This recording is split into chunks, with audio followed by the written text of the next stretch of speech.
الصحة والجمال، لون جديد للحياة.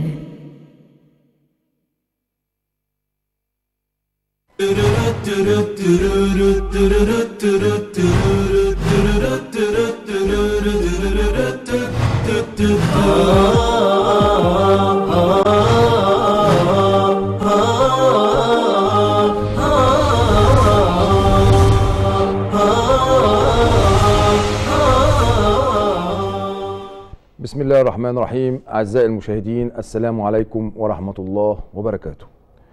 النهاردة بنستكمل حلقاتنا وبنكمل بقية الحلقات اللي اتكلمنا عليها قبل كده، وهي بخصوص الجهاز الهضمي. اتكلمنا قبل كده عن المرارة وقلنا أسباب تكوين حصوات المرارة وكيفية العلاج وكيفية الاعتناء المريض بنفسه. اتكلمنا عن السكر والقدم السكري وقلنا ازاي الإنسان يوصل بصحته ويتعامل مع السكر كأنه صديق. النهاردة هنتكلم على موضوع في غاية الحيوية، وكما عودتنا قناة الصحة والجمال ان احنا بنحاول نبسط المعلومة ونقدمها بطريقة توضيحية جميلة. والسادة المشاهدين اللي عنده اي استفسار، ارقام التليفونات مكتوبة على اسفل الشاشة، اللي يحب يتصل بينا ويستفسر. موضوع النهاردة بنلخصه في كلمتين: هتخس يعني هتخس، او هتخسي يعني هتخسي. موضوع كبير قوي، بيخص الاغنياء والفقراء، بيخص الصغير والكبير، بيخص الفقير والغني، بيخص جميع اطياف المجتمع.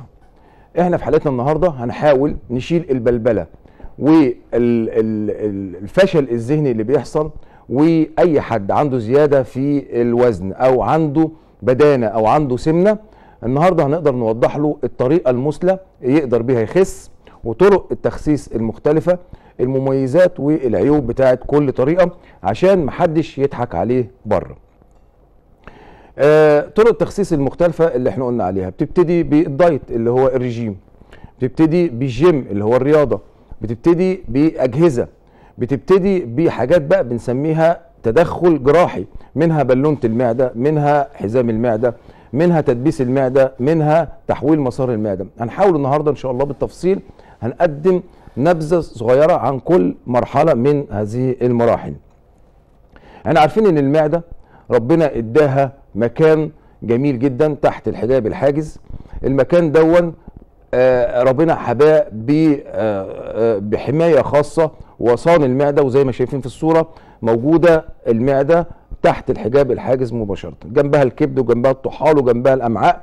يعني ربنا حطها في مكان استراتيجي خاص بيها. المعده دي ربنا اداها عصارات هاضمه فتاكه، عصارات يعني تكسر اي مواد غذائيه او اي مواد الجسم محتاجها وتبسطها في ابسط صوره. المعده فيها مراكز الجوع والشبع، يعني فيها المركز بتاع الجوع. اول ما المركز ده يصار يبتدي الانسان ياكل ويحصل له نهم في الاكل وتتملي المعده ويحصل الايه المشاكل اللي احنا بنقول عليها.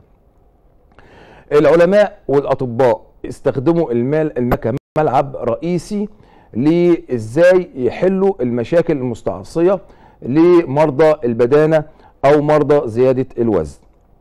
وكان الحل السحري عندهم كذا طريقه للتخسيس او كذا مجال ان هم ازاي يتعاملوا مع الشخص البدين او يحاولوا يعملوا انقاص للوزن بتاعه.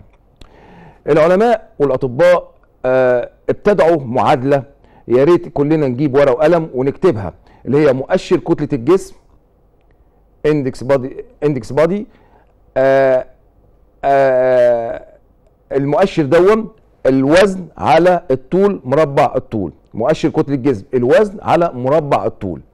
الوزن كلنا نجيب ميزان نوزن نفسنا، مربع الطول كلنا نقيس الطول ونجيب الوزن على مربع الطول، هتدينا رقم. الرقم ده بيحدد ايه طبيعه جسمك، هل انت نحيف، هل انت طبيعي، هل انت وزنك كويس، هل انت سمين، هل انت في زياده في الوزن، هل انت سمنه مفرطه.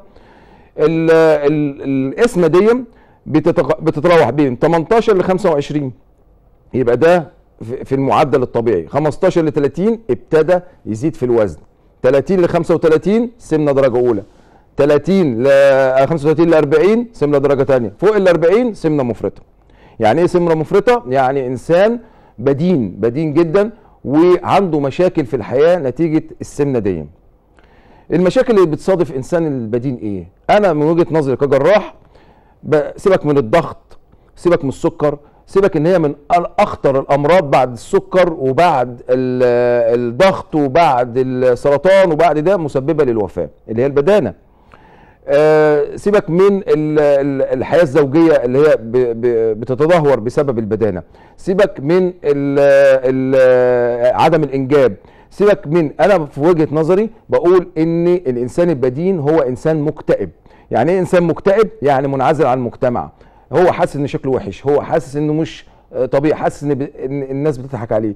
فاحنا النهارده في حلقتنا بنحاول نخلص هذا الانسان من هذا الوسواس المزعج اللي هو اسمه زياده الوزن او البدانه او السمنه. قلنا طرق التخسيس المختلفه، وقلنا طبعا اسباب السمنه دي بتروح بين جينات وبين اكل بنهم. دايما الانسان عنده نوعين من طبيعه تعامله مع الاكل، في واحد اسمه سويت ايكر بياكل حلويات كتير، جاتوهات، ويدخل على البوفيه يبتدي بالجاتوهات اول حاجه والمسكرات والحاجات دي، وفي ناس اسمها بالك ايتر يعني بياكل كميات. النوعين دول هم المسببين للبدانه، يا اما سويت ايتر اللي هو بياكل حلويات كتير او بالك ايتر اللي بياكل كميات. كل نوع من دول وله طريقه العلاج المثلى في العمليات الجراحيه، سواء كان جيم او رجيم او بالونه او زي ما قلنا كده. برضو في حبوب منع الحمل، في الناس اللي بياخدوا انسولين، الناس لا، كل دي حاجات مسببات للبدانه وزياده الوزن. اول هام النهارده في موضوعنا النهارده هنتكلم على اول طريقه اللي هي طريقه الدايت. طريقه الدايت اللي هي ازاي الانسان يخسس نفسه عن طريق الرجيم او عن طريق الدايت. زي ما احنا عارفين لو واحد كل رز، كل مكرونه، كل حاجه سكريات، الواحد جرام من الحاجات دي بيعمل 4 سعر حراري.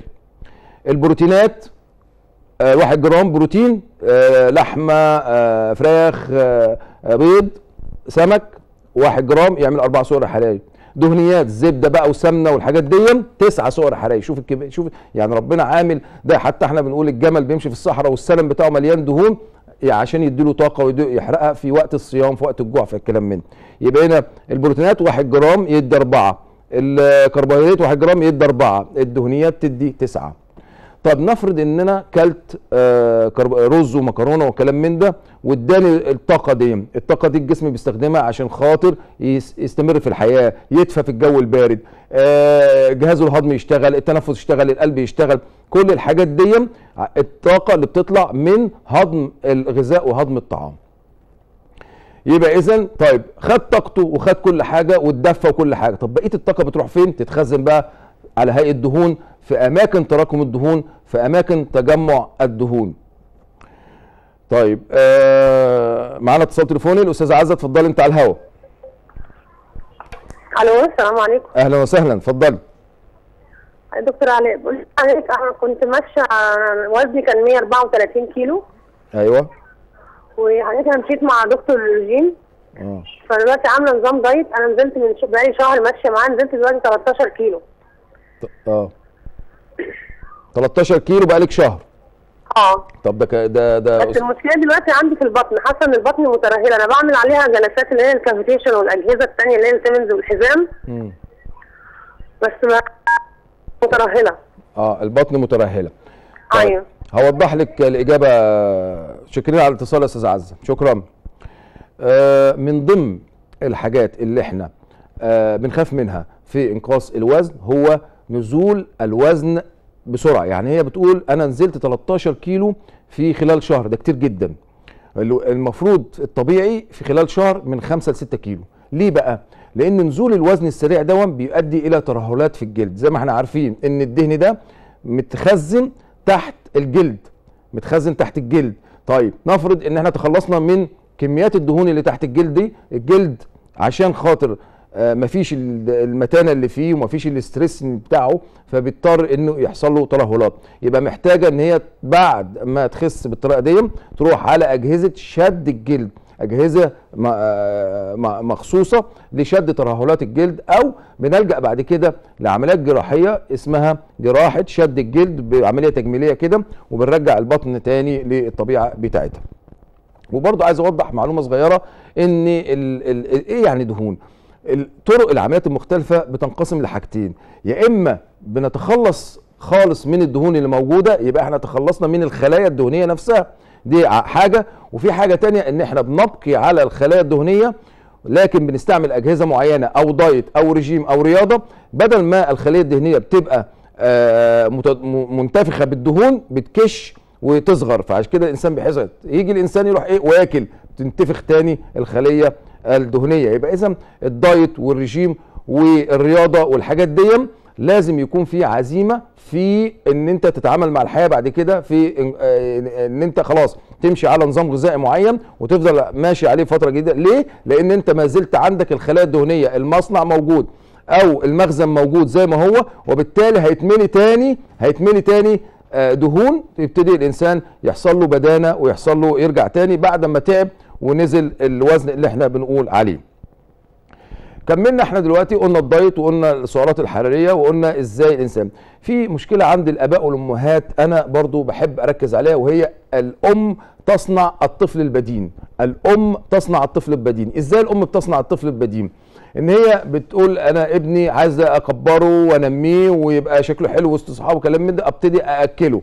الولد بطبيعه الحال لما بياكل كتير بيحصل له ايه؟ المعده بتزيد حجمها، وبيضطر ان انت ما يحصلوش الشبع، فيضطر ياكل تاني وتالت ورابع، فيحصل له البدانه اللي احنا بنخاف منها في الاطفال. فالام بالذات بنركز على ان انت تصنعي الطفل البدين.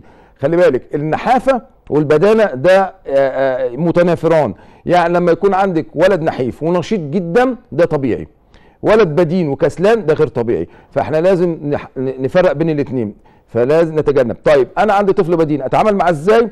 طبعا مش معقول هوديه اجهزه جيم، ولا هعمل له تدبيس معده، ولا هعمل له تحويل معده، ولا هعمل له حاجات اللي احنا بنقول عليها. لكن نعمل ايه؟ يبقى الرجيم اللي هو الدايت، نمره 2 الرياضه مهمه قوي في الاطفال عشان نتخلص من السمنه المفرطه اللي هي ممكن تكون ملازماهم طول حياتهم بعد كده. ده بالنسبه للدايت، وقلنا ازاي نتعامل مع الدايت وازاي الجيم. تاني حاجه طبعا اللي هي الجيم، اللي هي الرياضه.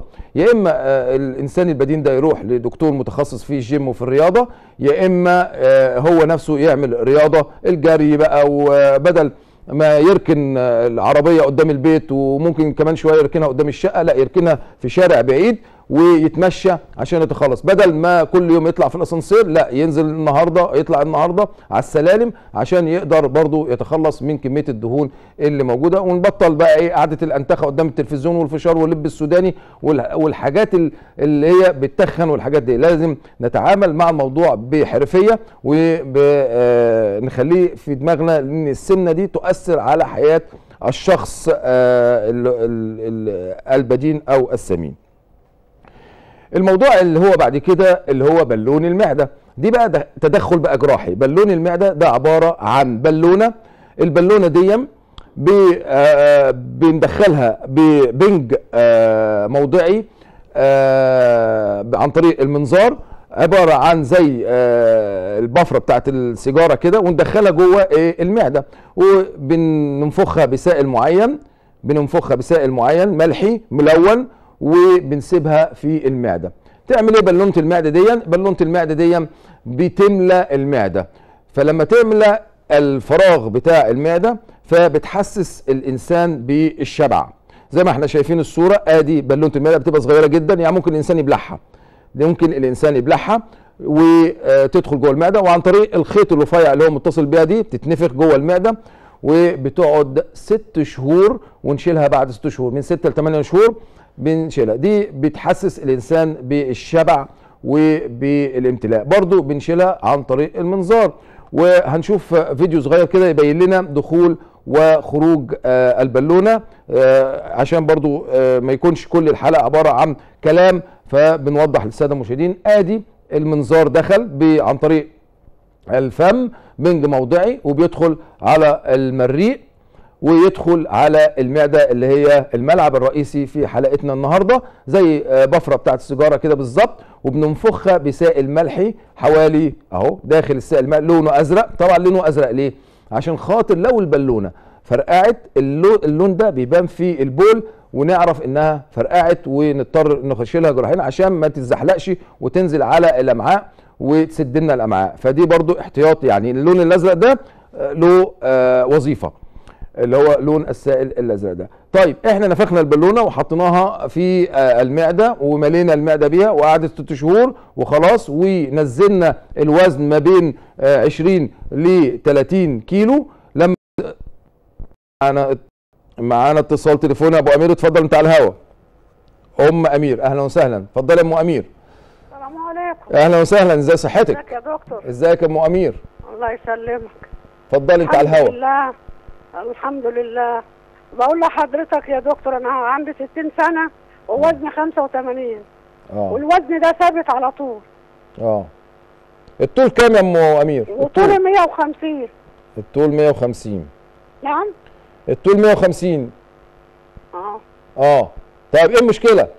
وثابته الوزن ده ثابت، ما يعني بنزل 5 كيلو ويرجعوا تاني. طيب انا عايز اسالك سؤال على الهواء عشان برضو الساده المشاهدين يستفيدوا من حضرتك. هو ده زياده في الوزن؟ اتفضل. زياده في الوزن ده لما نجيب الوزن بتاعك اللي هو 85 ونقسمه على مربع الطول هنلاقي فيه زياده في الوزن. زياده في الوزن ده في اعراض عندك بتضايقك مع هذه الزياده في الوزن؟ ايه الاعراض اللي انت بتحسي بيها؟ لا هو البطن. هو مأثر على ركبي وبطني برضه يعني فيها زياده شويه. نهجان وانت بتطلعي السلم؟ لما تمشي في الشارع او تطلعي السلم بيجيلك نهجان؟ بيجيلك نهجان، في صعوبه في التنفس؟ لا ما بطلعش سلم وما بقدرش اطلع سلم. الركب متأثره؟ عندي خشونه في ركبتي. طيب الضغط والسكر؟ الضغط والسكر والتعامل مع الحياه، مبسوطه ان وزنك؟ عندي ضغط وسكر. انت مبسوطه كده ان وزنك يعني عالي كده؟ لا زعلان، انا عايزه بقى اوصل حتى على الاقل 65 ولا 70. لا عايزه توصلي ل 65 ليه؟ عشان تحس برشيكه واقدر امشي وركبي تمام، عشان تحس بالحياه احسن وركبك تخف وتبقى كويسه. طبعا. طيب بص يا ام امير. طبعا، وحضرتك قلت لي على ارشادات وخسيت 5 كيلو ورجعوا تاني. ليه بقى رجعوا تاني؟ بتحب الحلويات او بتاكل كتير؟ ايوه. ما هو حاجه من حاجتين، ما باكلش كتير يا دكتور والله. يبقى بتحب الحلويات. ما هي دي هو الحاجه الوحيده اللي بتزود الوزن، يا واحد بياكل حلويات كتير يا اما بياكل كتير. دول الحالتين اللي بيزودوا الوزن. ما باكلش حلاوه كتير عشان السكر، يعني باخد حاجه بسيطه كده. طيب ماشي يا ام امين، متشكرين على الاتصال وهرد عليك حاضر. طبعا ام امير الوزن بتاعها دون بنسميه احنا درجه اولى من السمنه. الدرجه دي بنحاول ان احنا نحلها لها عندنا كذا حاجه، يا اما تمشي على رياضه، وطبعا انا بخاف في حكايه الرياضه في الناس اللي عندهم ركب او عندهم مشاكل في الركبتين. ليه بقى؟ انا لما اخلي عيان بدين يجري او يعمل جيم على ركبه او يعمل رجليه، رجله هيحصل مشاكل اكتر في الرجلين، هيحصل مشاكل في الخشونه بتاعت الرجلين، وهيحصل ممكن يقع يتكسر، ممكن فينام في السرير فتزيد البدانه اكتر. فاحنا بنتجنب ان احنا نعمل جيم او رياضه لهؤلاء. احنا بنتجنب ان احنا نعمل رياضه لهؤلاء، لكن بنمشيهم على نظام رجيم غذائي، نمنعهم من السكريات، نمنعهم من الرز، نمنعهم من المكرونه، مش نمنعهم يعني نديهم على قد ما بيحبوا حاجه بسيطه جدا، بحيث ان احنا ما ناكلش كل اكلنا يبقى محشي ورز ومكرونه وسكريات، ندخل على بوفيه افراح ونروح مشطبينه. الكلام ده كله عايزينه نتجنبه، وخصوصا للانسان اللي عنده انما الانسان النحيف هنقول انت خلاص انت نحيف لازم تاكل طبيعي ماشي، لكن الانسان البديل لازم يحاسب على نفسه في الاكل او في التعامل مع الاكلات اللي احنا بنقول عليها. برضو بنكمل موضوع البالونه وبنخرج بقى البالونه. عايزين نوري للساده المشاهدين طريقه خروج البالونه من الجسم بعد ما خدت بقى فتره قعدت جوه المعده وملتها وحسست الانسان بالشبع، وخسسته من 20 ل 30 ل 35 كيلو. يبتدي بقى بعد ما بتخرج البالونه المفروض الانسان ده ياخد فتره راحه، يبتدي العزيمه اللي هو خس بيها وقدر الاكل بتاعه يبقى قليل، يبتدي يتعامل بعد خروج البالونه من جسمه. ادي البالونه منفوخه وقاعده ومستريحه جوه المعده وبقى وايه خلاص بقى ادت المهمه بتاعتها. بيخش المنظار بنفس الطريقه العاديه جدا ويدخل جوه البالونه ويروح شادد السوائل اللي هي جواها اللي احنا نفخنا بيها البالونه قبل كده زي ما احنا شايفين. حاجه في منتهى التكنولوجيا وحاجه بسيطه جدا وعمليه سهله، عمليه غير مكلفه، عمليه مش محتاجه مهاره كتير، 10 دقائق وتتعمل في العيادات. وده طبعا احنا بنقول ان دوم للناس اللي واحده عايزه مثلا حاسه ان جسمها في زياده في الوزن وعايزه هتتجوز، ممكن تروح عامله البالونه لمده 6 شهور قبل الفرح دي، تخس لها 20 30 كيلو وبعدين تتجوز تتخن بعد كده براحتها مفيش مشكله. واحد رجل اعمال عايز عنده سفريات وعنده مقابلات وكلام من ده، برضو موضوع البالونه بيبقى حاجه مفيده ليه وموضوع سهل ورشيق وحلو. دي المميزات بتاعتها. عيوبها ان هي لو حصل خرم فيها او تهتكت، اللي بيحصل ان البالونه دي بتنزل بقى على الامعاء وتبقى محتاجه عمليه ان احنا نشيلها. ليه؟ لان ممكن تسد الامعاء ويحصل مشاكل منها واضطرابات. الحاجه اللي احنا بنتكلم عليها بعد البالونه اللي هو حزام المعده. حزام المعده برضو ده اسلوب رشيق وحلو وجديد. بنعمل تحزيم للمعده. تحزيم، حزام يعني تحزيم. بنربط الجزء العلوي من يا ريت نوري الساده المشاهدين صوره توضح الحزام. بنربط الجزء العلوي من المعده وبيبقى في مضخه بتخرج من الحزام دون وتخرج تحت الجلد. المريض بيتحكم فيها، ينفخها برضو عن طريق سائل ملح يقلل حجمها.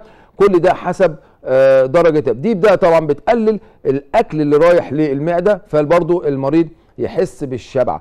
ودي بقى المشكله بتاعتها ان المضخه دي بتبقى موجوده تحت الجلد، فبيبقى في معاناه شويه من المريض. لكن دي من الحاجات برضو الشياكه، الحاجات اللي هي بتخسس بدون ما نعمل جراحات ونقطع ونبهدل المعده. دي حاجات. وطبعا بيخش على طريق منظار البطن ونحط الحزام بطريقه، والعيان برضو بيخس بين 30 و40 كيلو وحاجه كويسه جدا يعني.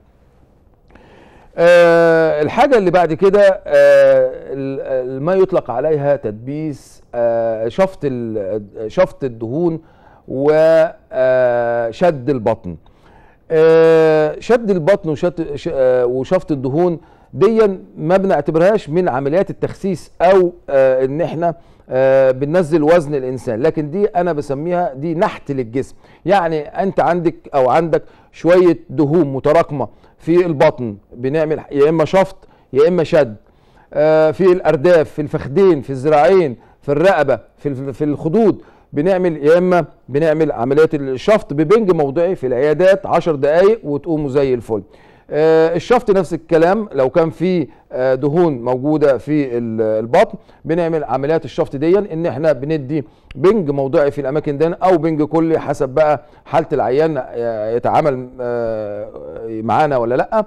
وعن طريق كانولات خاصه بنقدر ان احنا ندخل الكانولات دي نسيح الدهون. اللي احنا شايفينه دي عمليه بنبين فيها شد البطن. يعني احنا لقينا كميه البطن مليانه دهون وفي ترهلات وتحت الصوره كده ومنظرها مش حلو، وبنعمل جراحه. الجراحه دي بنشيل كل دول. ودي الصوره اللي بنوصل لها ان احنا شلنا كل الجنب اللي موجود في المريض. الجنب اتشال والترهل اللي موجود اللي كان تحت السره ومدلدل كده وشكله وحش كل ده بيشال، وبنعمل عمليه تجميليه بخط رفيع جدا وما تبانش خالص بعد العمليه.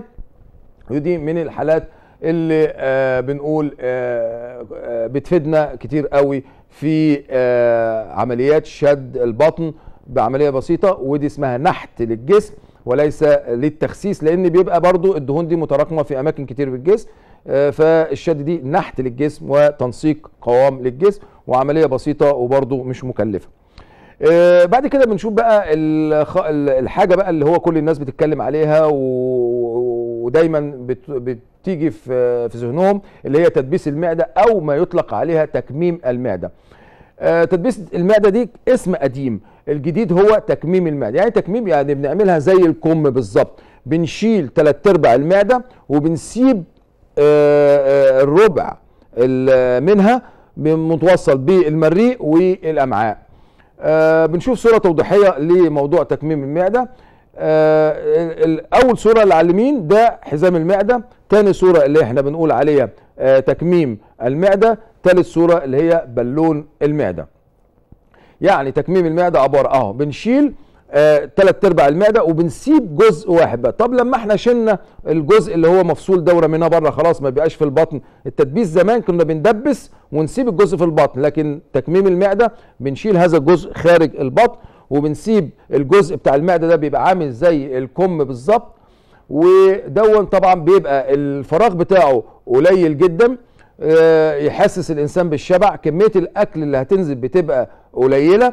وميزه تكميم المعده بقى عن تحويل المسار والعمليات التانيه ان الانسان ما بيحتاجش لفيتامينات واملاح وحاجات ضروريه في اللي احنا بنسببها له في تحويل مسار المعده. الوزن بينزل تدريجي ما بينزلش بسرعه، يعني عشان كده برضو فكره ان يحصل ترهلات وحاجات بتبقى اقل، بتبقى عايزه مهاره خاصه. زي ما احنا شايفين الفيديو اللي قدامنا هيورينا ازاي عمليه. ادي بندخل بالمنظار البطن عادي، وبندخل بالكاميرا وكذا آلة، وبندخل على المعده زي ما احنا شايفين. دخلنا على المعده اهو، ادي المعده متصله بالمريء ومتصله بالامعاء، ادي دخلنا على المعده، رحنا داخلين بالالات، ادي الاكل في مساره الطبيعي بيملى المعده، وطبعا هنا بقى الاكل كتير، سمنه كتير، رز، مكرونه، لحمه، فراخ، كل دون بيملى المعده. عايزين بقى نحل له المشكله دي اللي عمال ياكل ليل على طول. شلنا جزء من المعده ورميناه بره، ما سبناهوش جوه الجسم عن طريق الدبابيس. احنا ما شايفين كده في دبابيس، الدبابيس دي فصلنا جزء ورميناه بره خلاص، وبقت المعده هنا بتبقى عامله زي الكم او عامله زي الهلال. طبعا مساحه المعده قلت، كميه الاكل اللي فيها اهو زي ما احنا شايفين كميه قلت خالص، ما بقتش فيها الهرمون بتاع المركز بتاع الشبع الجوع اللي هو مشكله موجود في المعده كمان بيتشال، فالانسان بيحس بالشبع، الانسان بيحس ان بياكل كميه قليله، بينزل في الوزن بصوره تدريجيه، مفيش ترهلات، عمليه بسيطه مش معقده، ما فيهاش مضاعفات كتير. الحاجات اللي احنا برضو بنخاف منها في تكميم المعده اللي هو يحصل مثلا دبوس من الدبابيس يحصل له ليك، او يحصل له يحصل نفاذ للمواد الغذائيه براه، وبالتالي احنا قبل ما بنطلع من اوضه العمليات بنحقن سائل ازرق برضو عن طريق الفم وبنملى بيه المعده. السائل الازرق ده لو حصل نفاذيه من المعده قبل ما نطلع من العمليات واحنا لسه لابسين لبس العمليات، قبل ما نطلع لازم نروح عاملين تدبيس تاني للمكان اللي بيحصل ليك دون عشان خاطر ما يحصلش مضاعفات. عمليه بسيطه جدا ومنتشره جدا ومعظم الفنانين بيعملوها وجايبه نتائج ممتازه جدا. الوزن بيقل، ممكن وزن 140 و150 و160 تلاقيه في خلال سنتين بقى عباره عن 70 و80 كيلو. ترهلات الجلد بتبقى اقل. طبعا ترهلات الجلد ده احنا عارفينها ان هي يا اما لما بنيجي نعمل عمليه تكميم المعده لمريض عنده اقل من 35 سنه الجلد بيبقى حلو ومرن، فمش محتاج ان احنا ندخله في اجهزه شد جلد وعمليات شد جلد. اللي فوق 35 سنه ده بيبقى فيه ترهلات، وده بيحتاج يا اما اجهزه شد الجلد يا اما بيحتاج لعمليات شد الجلد، عمليات تجميليه، بنشيل الجلد المترهل. لكن سيبنا من الترهلات وسيبنا كده، الانسان بيرجع من عمليات تكميم المعده او عمليات تدبيس او تحويل مسار او اي عمليات دي انسان تاني خالص، انسان عنده رغبه في الحياه، انسان مفيش اكتئاب، بيمارس حياته الزوجيه طبيعي. لو كانتش واحده دايما اطباء النساء بينصحوا الستات اللي هم في عندهم تاخر حمل ان هم يخسوا، عشان خاطر بتاخر في بتعمل تكيس في المبايض، وبتعمل اللي هو الدهون الزياده، بتعمل تاخر في الانجاب، بتعمل الحياه اكتئاب، الرغبه الجنسيه بتقل، الضغط والسكر والركب والمفاصل، كل الحاجات دي مشاكل بتتعلق. مرض وحيد اهو غير الضغط، يعني قلنا الضغط بيعلى وينزل وعلاجه سهل، السكر يعلى وينزل وعلاجه سهل، انما مشكله البدانه انها بتعمل مشاكل خطيره جدا، وزي ما قلت قبل كده ان هي ممكن تسبب الوفاه بعد اخطر الامراض زي السرطان والسكر والضغط. المرحله الاخيره بقى اللي احنا بنتكلم عليها في طرق. طيب معانا تليفون اميره، اتفضلي انت على الهوا. السلام عليكم. وعليكم السلام ورحمه الله وبركاته، ازيك يا اميره؟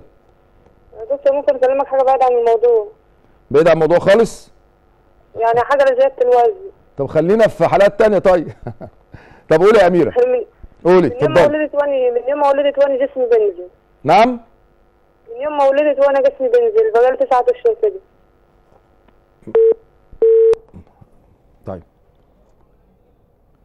طيب متشكرين على الاتصال. لو عرفت تتصلي بينا تاني يا اميره كلمينا تاني.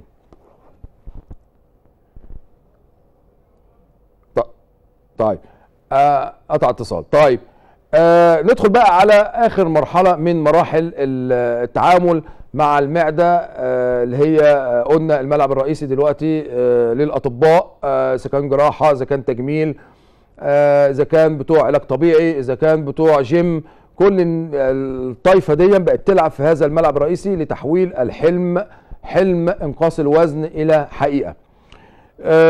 وطبعا الانسان اللي دايما الانسان بيتباهى لما ينزل، تيجي تلاقي حد يقول لك انا نزلت النهارده 5 كيلو، يعني بيتباهى وفرحان، انا نزلت 10 كيلو بيتباهى وفرحان.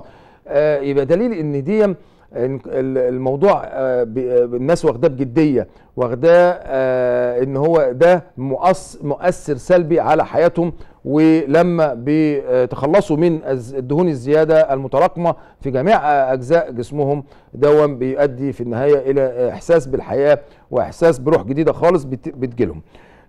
تحويل مسار المعده، يعني ايه تحويل مسار المعده؟ تحويل مسار المعده يعني بنلغي المعده من دماغنا خالص، بنخلي الجزء الاخير من المريء يتصل اتصال مباشر زي ما احنا شايفين الصوره قدامنا بالامعاء، وبنقفل المعده من الجزء اللي فصلنا منها، وبتكمل مسارها عادي بحاجه جانبيه، يعني محطه. يعني لو قلنا مثلا صلاح سالم شغال، وعملنا محطه زياده كده في على جنب، اللي هي زي ما احنا شايفينها المعده بقت عباره عن محطه خارجيه عن المسار الرئيسي اللي احنا عملناه، اللي هو الجراحه اللي احنا عملناه، اللي هو وصلنا المريء بالامعاء مباشره.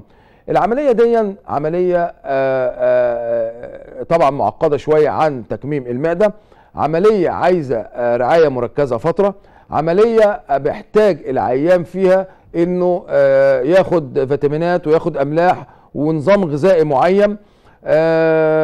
يعني عملية هي طبعا مفيدة جدا وبتخسس الوزن بصورة رهيبة، وتخلي الإنسان اللي وزنه 170 و180 يبقى 70 و60 في أقصر وقت ممكن. العملية دي بتنفع للناس اللي بتاكل حلويات كتير قوي، بنسميها يعني لو قلنا عشان برضو نوضح للساده المشاهدين اللفظ حلويات تحويل، كميات تكميم، يعني اللي بياكل كميات كتيره من الاكل اللي ينفع له التكميم. يبقى عشان نقرب برضو الصوره للساده المشاهدين، بياكل كميات بالك ايتنج، بياكل كميات كتير من الاكل، يدخل على موائد الرحمن، يدخل على موائد الافراح ويضرب كده، بنسميه بالك ايتنج. البالك ايتنج ده ينفع معاه الايه؟ ينفع معاه البالك ايتنج، ينفع معاه التكميم، يبقى ايه؟ كميات تكميم. انما التحويل حلويات، يبقى حلويات اللي هي سويت ايتر بياكل حلويات كتير، حلويات يبقى تحويل، يبقى عشان نقرب المسافات للمرضى. نشوف الفيديو بتاع تحويل مسار المعده هيوضح الصوره برضو اكتر. بندخل برضو بالمنظار البطن، نفس كميات المناظير اللي بنستخدمها في تكميم المعده. ادي الالات بتخش على الجسم، ادي برضو الملعب الرئيسي اللي بنلعب فيه اللي هو المعده. جينا بقى عملنا ايه؟ فصلنا الجزء العلوي من المعده من الجزء الاخير من المريء، ودبسنا وقفلنا الايه؟ المعده. وجينا بقى فصلنا الامعاء، ورحنا جايبينها شدينا فوق، ورحنا موصلينها بالمريء، وجبنا الطرف الاخير بتاع المعده ووصلناه بالامعاء. الاكل هينزل فين؟ الاكل هياخد مسار صلاح سالم، مسار من مريء للامعاء على طول، والمعده محطه جانبيه بتدينا بس الحاجات اللي هي المهمه بتاعتها. دي عمليه معقده شويه، عمليه عايزه خبره وعايزه مهاره، وبتتعمل في مستشفى مجهز، وبيبقى عايزه كير للمرضى، وعشان العمليه دي بيحتاج فور لايف، محتاج ان هو في نظام غذائي معين، في علاجات معينه، في حاجات معينه. كل الحاجات دي مطلوبه من اللي هو هيتجه هذا الاتجاه في تحويل مسار المعده. دلوقتي احنا قلنا الطرق المختلفه للتخسيس، وقلنا كل طريقه، وقلنا مميزات وعيوب كل طريقه، وقلنا مين اللي ينفع لهم كل طريقه للتخسيس. في ثلاث اصناف. يعني قلنا الوزن الزائد ده، وعرفنا مؤشر كتله الجسم، الوزن على مربع الطول. طب في ناس بنستثنيهم من الموضوع ده، مين هم؟ اللي هم مثلا واحد اثليتس، اللي هو الناس اللي هم بيلعبوا رياضه وجيم وتلاقي عضلات. ده هل ده نعتبره وزن زائد؟ لا طبعا، لان ده مكون من عضلات وعظم وليس دهون. ده الدهون ده عنده قليله خالص، وبالتالي ده ما يدخلش في الموسوعه بتاعه مؤشر كتله الجسم. طب مين تاني؟ الاطفال برضو اللي هم البدناء دول. ليه بقى؟ لانهم لسه بيتطوروا في العمر والنمو، ونتعامل معهم قلنا مش بالاجهزه ولا بالجراحات، نتعامل معهم بالجيم او نتعامل معهم بالدايت. دول اهم حاجه بالنسبه للاطفال. طب مين تاني؟ الست الحامل. مش معقول واحده حامل مثلا شايله بيبي وزنها عالي، ده نقول عليها برضو دي سمنه او زياده في الوزن؟ لا، نستنى لما تضع البيبي وساعتها نقيمها ونحسب لها مؤشر كتله الجسم. برضو من الحاجات اللي احنا عايزين نعرف في بدانه او في سمنه، ان احنا في حاجه اسمها الحزام، اللي هو حول الخصر كده حزام. بنشوف لو هو الست اعلى من 88.5 دي عندها سمنه، لو الراجل 92.5 سم يبقى ده برضو دخل في سمنه. انا بقول لكم الحاجات البسيطه اللي ممكن نعملها في البيت. فكل واحد يوزن نفسه ويقيس طوله ويجيب الوزن على الطول، ويروح عامل التقسيمه اللي قلنا عليها من 18 ل 25 طبيعي، من 25 ده اللي بنقول عليها الرقم اللي بيجي نتيجه قسمه الوزن على مربع الطول. الرقم اللي بيجي دون من 18 ل 25 طبيعي، 25 ل 30 ابتدى في زياده في الوزن، 30 ل 35 سمنه درجه اولى، 35 ل 40 درجه ثانيه، فوق ال 40 خش بقى على السمنه المفرطه، بقى الناس اللي احنا بنقول عليهم في بدانه وفي سمنه مفرطه. طبعا اعزائي المشاهدين، النهارده ارجو ان انا اكون وضحت بعض الامور التي تتعلق بزياده الوزن والسمنه المفرطه، وقلت الفرق بين كل نوع من انواع السمنه، وقلنا ازاي كل نوع معين او كل وزن او كل الرقم اللي بيطلع من مؤشر كتله الجسم ازاي نتعامل معاه في طريقه ان احنا يا اما دايت يا اما جيم. وقلنا الطرق المختلفه، وضحنا بالفيديوهات وبالصور الطرق المختلفه عشان ما يحصلش بلبله. فدلوقتي اي حد فيكم عايز يخس لازم يسال الدكتور عن مؤشر كتله الجسم ويقول الطريقه المثلى للتخسيس. اعزائي المشاهدين اشكركم على ان انتم كنتوا معايا في حلقه النهارده، وان شاء الله نستكمل معكم في حلقات قادمه. وكان معكم الدكتور علاء رفاعي، استشاري جراحه الجهاز الهضمي والمناظير. شكرا لكم والسلام عليكم ورحمه الله وبركاته.